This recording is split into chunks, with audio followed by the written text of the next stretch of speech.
Notes making பத்தி சொல்லுங்க. Notes மேக்கிங்கினுடைய முக்கியத்துவம், நோட்ஸ் எந்த மாரி எடுக்கிறது அப்படின்றத சொல்லுங்க. நோட்ஸ் மேக்கிங்கை பொறுத்த வரைக்கும் நாம வந்து புத்தகத்துல இருக்கிறத அப்படியே காப்பி பண்றது நோட்ஸ் மேக்கிங் நிறைய பேர் நினைச்சிட்டு இருக்காங்க. பட் அப்படி கிடையாதுங்கய்யா. நோட்ஸ் மேக்கிங்கை பொறுத்த வரைக்கும் அதுல இருக்கிற அந்த இணைப்பு சொற்கள், இஸ், வாஸ் அந்த மாதிரி வார்த்தைகள் எல்லாம் விட்டுட்டு வெறும் அந்த தலைவர்களுடைய பெயர்கள், அந்த ஊர்கள், அந்த காலங்கள், அந்த வருடங்கள் அதை மட்டும் நம்ம எழுதுறது தான் நோட்ஸ் மேக்கிங். இப்படி சின்ன சின்னதா எழுதுறது மூலமா திருப்புதலுக்கு வந்து ரொம்ப பயனுள்ளதா இருக்கும். நிறைய டாபிக்கு வந்து திருப்புதலுக்காக நோட்ஸ் மேக்கிங் எடுத்து எடுத்து அது பக்கத்துலயே நம்ம ஒட்டி வச்சுக்கிறது மூலமாவோ இணைச்சு வச்சுக்கிறது மூலமாவோ பிற்காலத்துல அதை எடுத்து பார்க்கும்போது நமக்கு உபயோகமா இருக்கும்.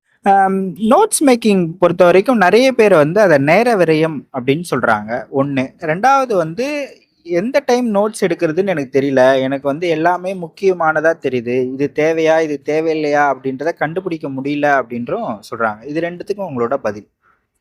முதல்ல வந்து நோட்ஸ் மேக்கிங் தேவையில்லைன்னு சொல்றவங்களுக்கு, அதாவது வந்து புத்தகத்தையே நாம எப்படி படிக்கிறோம்னா, முதல்ல மேலோட்டமா படிக்கணும். அடுத்து ஒரு கதை மாதிரி படிக்கணும். அடுத்து அந்த முக்கியமான வரிகளை அண்டர்லைன் பண்ணி படிக்கணும். 4வது தான் நம்ம நோட்ஸ் மேக்கிங்கே போகணும். எடுத்தோடனே நோட்ஸ் மேக்கிங்க்கு போனா நம்மளுக்கு எதை படிக்கிறது படிக்காதுங்கிறதே தெரியாது.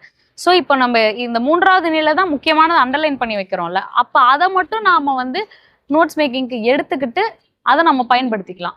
இப்படி பயன்படுத்துறது மூலமா நோட்ஸ் மேக்கிங்கை வந்து ஒரு கடினமான ஒரு விஷயமாவும் இருக்காது. நம்மளுக்கும் அது ரொம்ப எளிமையாயிடும் படிக்கிறதும். இப்ப நேர விரயம்னு சொல்றாங்கல்ல. இப்ப நம்ம எடுத்து எழுதுறோம் அத. அந்த நேரத்துல நம்ம இன்னும் 2 டாபிக்ஸ் படிச்சிடலாம் அப்படின்லாம் சொல்றாங்க ஒரு சிலர். அதுக்கு உங்களோட பதில்ங்க? நேர விரயம்ன்றது வந்து இப்ப கடினமான டாபிக்லாம் நோட்ஸ் மேக்கிங் தான் நம்ம படிக்க முடியும். கடினமான டாபிக்கு சின்ன சின்னதா நோட்ஸ் எடுத்துக்கிட்டா அது எளிமையா புரியவும் போகுது நம்மளுக்கு. ஸோ அதுக்கெல்லாம் நோட்ஸ் மேக்கிங் தான் உதவுது. இன்னொன்று வந்து அது ஒருத்தவங்களை பொறுத்து சிலர் அப்படியே படிக்கிறாங்க. இப்ப நம்ம திரும்ப திரும்ப திருப்புதல் பண்ணோம்னா புக்கையே எடுத்து திருப்புதல் பண்ண முடியாது. அப்ப அதை எளிமைப்படுத்துறதுக்கு தான் நம்ம நோட்ஸ் மேக்கிங்கே எடுக்கிறோம். மறுபடியும் மறுபடியும் நான் ரிவிஷன் பண்ணோம்னா திருப்பி நான் வந்து 6ல இருந்து 12 வரைக்கும் புக் எடுத்து சிலபஸ் வைஸ் படிக்க முடியாதுன்னா எளிமையா ஒரு 10 பேப்பர் வர்ற மாதிரி நோட்ஸ்ல எடுத்துக்கிட்டோம் சிலபஸ் வைஸ் அப்படின்னா நமக்கு ரொம்ப பயனுள்ளதா இருக்கும்.